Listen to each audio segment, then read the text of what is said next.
Wonderful to be with you. It's the end of the week, and Pete reminds me that it's almost the middle of the month. Almost. Yeah. Year's gone. Flick, gone. Welcome to the Court of Public Opinion in the garage. I'm Jeremy Cordeux. Peter Clayton is with me.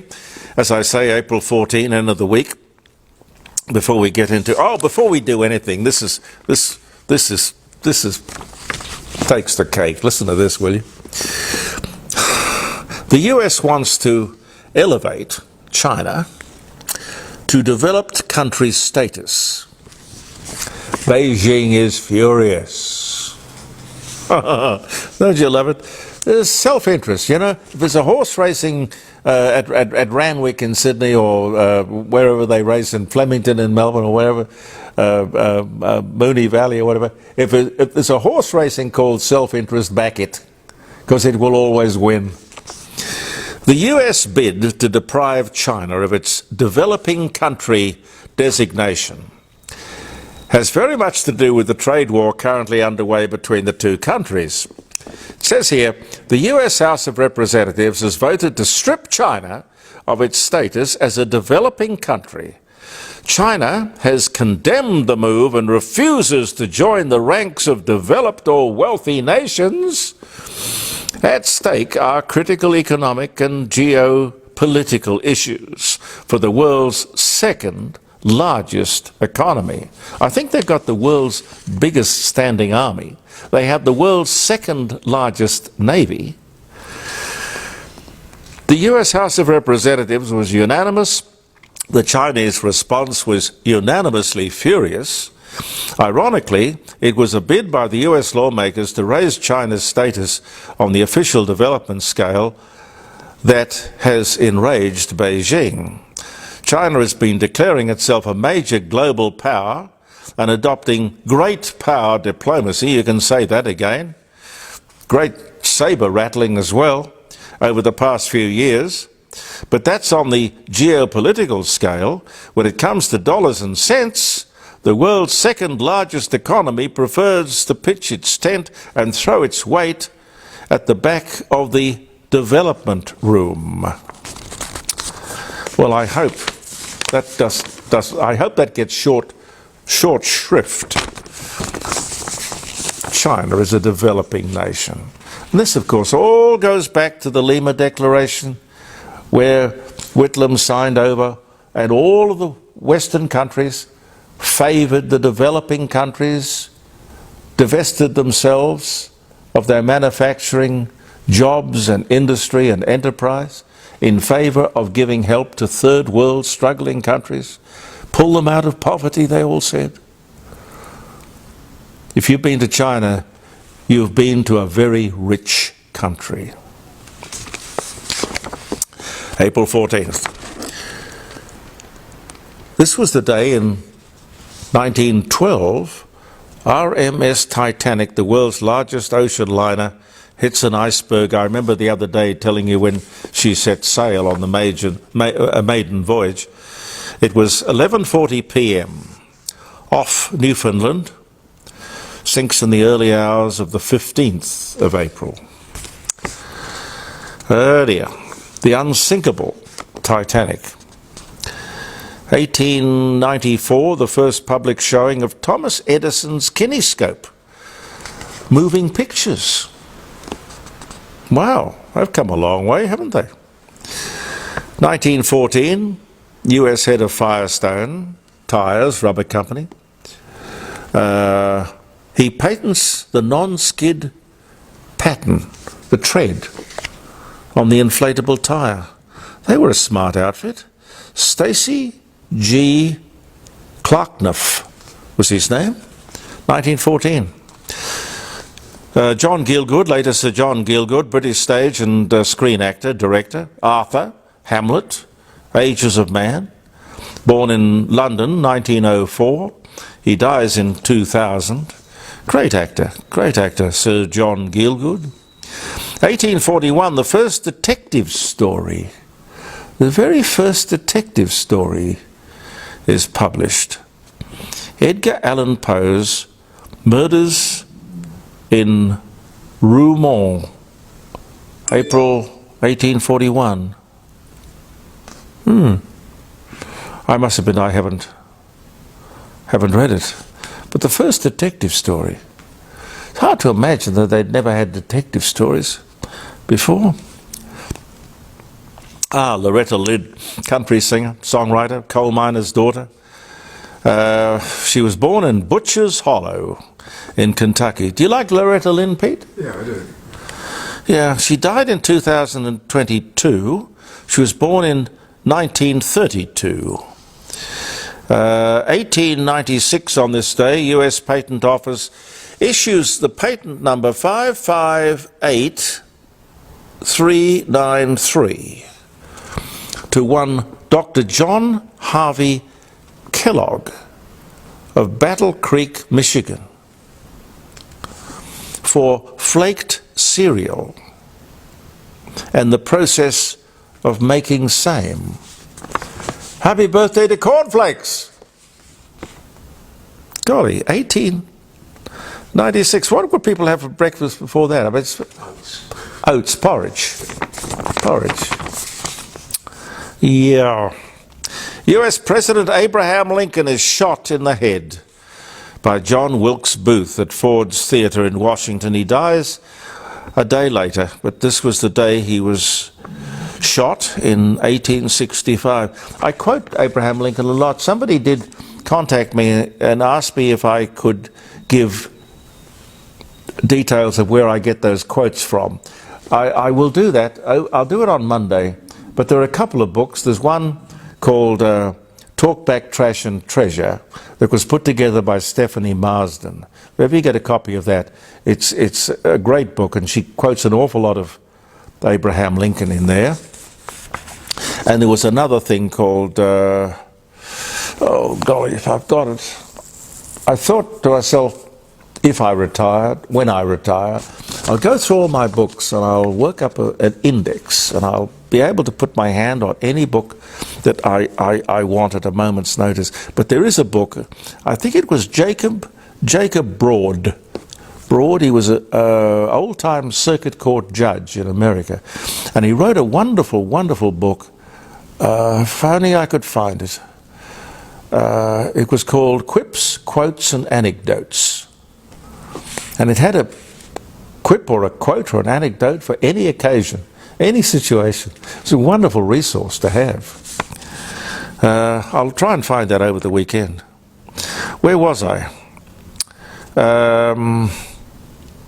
US President Richard Nixon ends the blockade against the People's Republic of China. That was back in 1971, about the time Richard Nixon went off to China and Whitlam went off to China.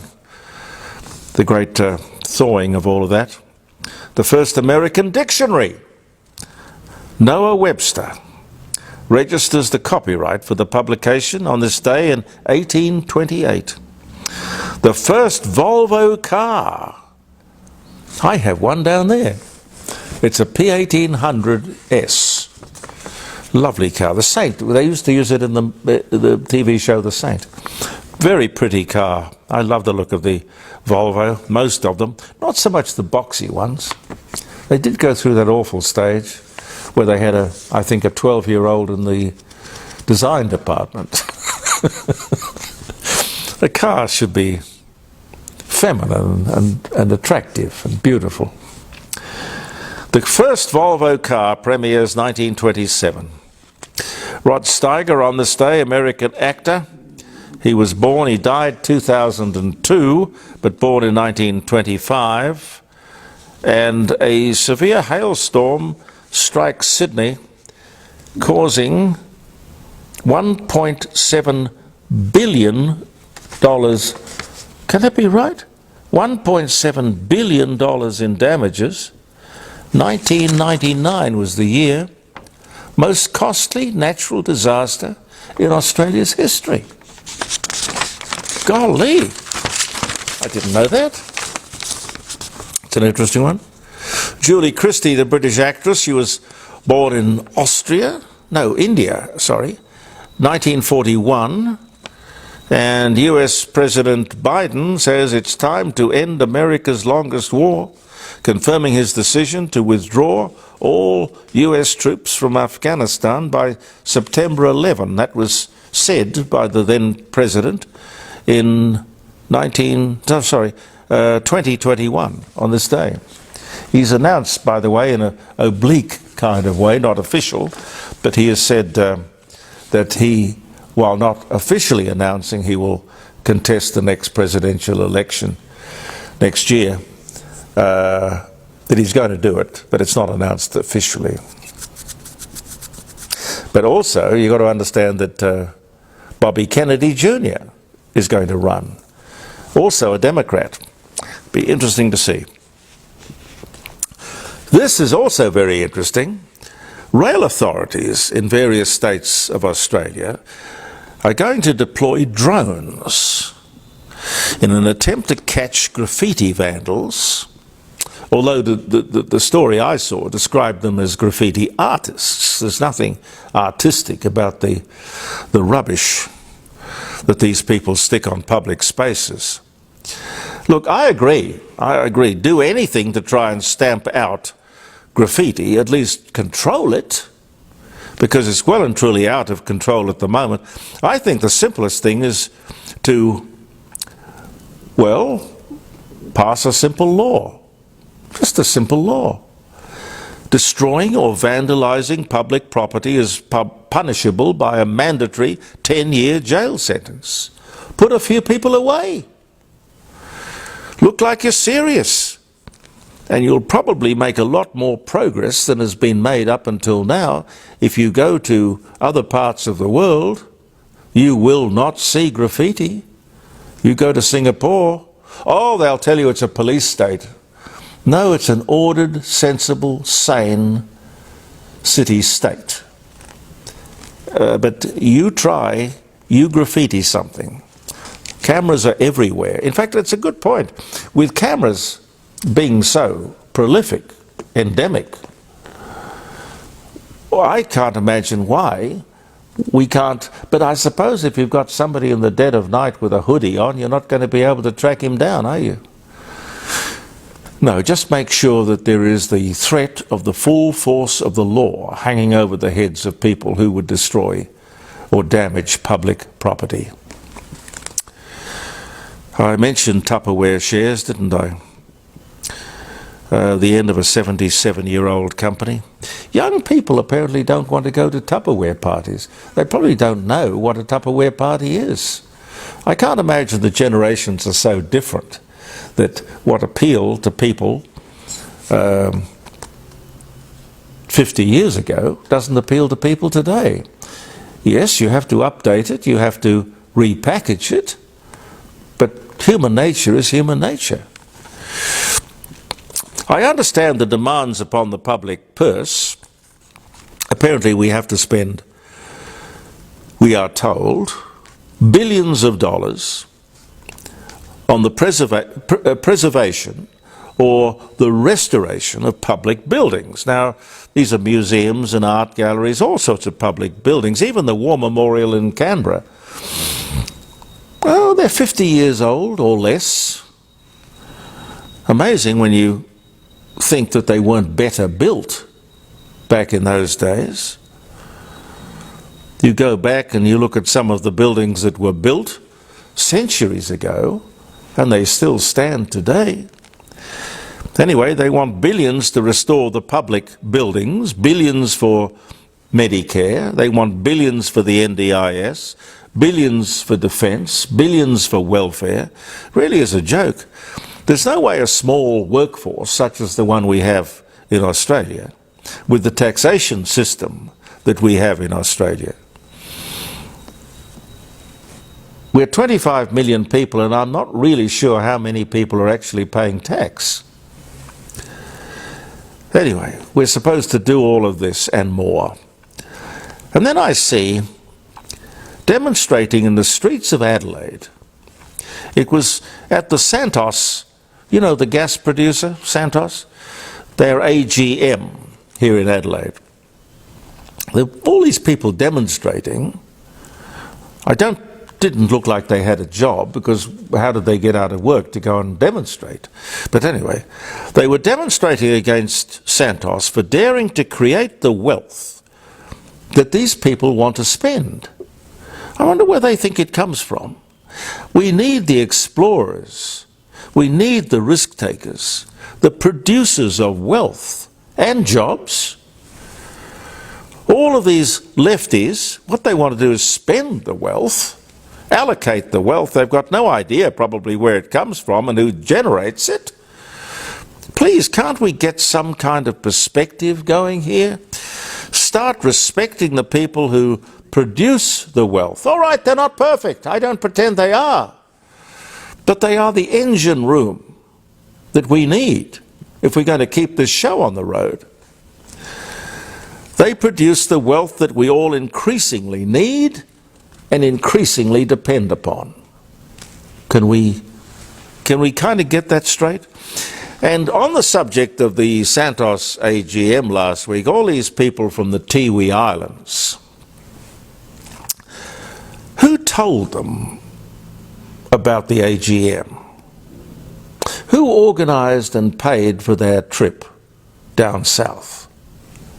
A pretty big expense, I would have thought. And it is good to remember that these people have their hands, along with many, many others, of course, deep in the pockets of Australia. Deep, I mean really deep. How do they imagine their welfare and benefits are paid if not from the wealth of the commonwealth of Australia? Any fair-minded Australian would, or should, tell these people to pull their heads in. Be grateful. You cannot expect the largesse of this country while objecting to the effort and energy and enterprise that generates it. It really is that simple. Unless you fancy, of course, that you can just keep the printing presses rolling. Oh, that was done back in Whitlam's day. Big time. Oh, and speaking of money, don't you love it?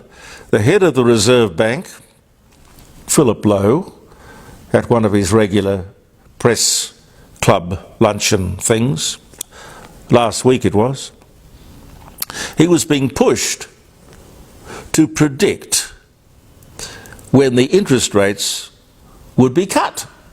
You know, they're kind of going up. But he was pushed to predict when the Reserve Bank would cut the interest rates. These are the same people who have been hounding and condemning him because he had the temerity to predict when the interest rates might go up. Again, the word hypocrite comes to mind. Colin says, and I'll have to take this on notice, I meant to look it up and try and find the answer, but Colin says, can you tell me what happened to the Queen's corgis? No, I can't, but there's no way in the world that the Queen would not have allowed a generous future for the corgis.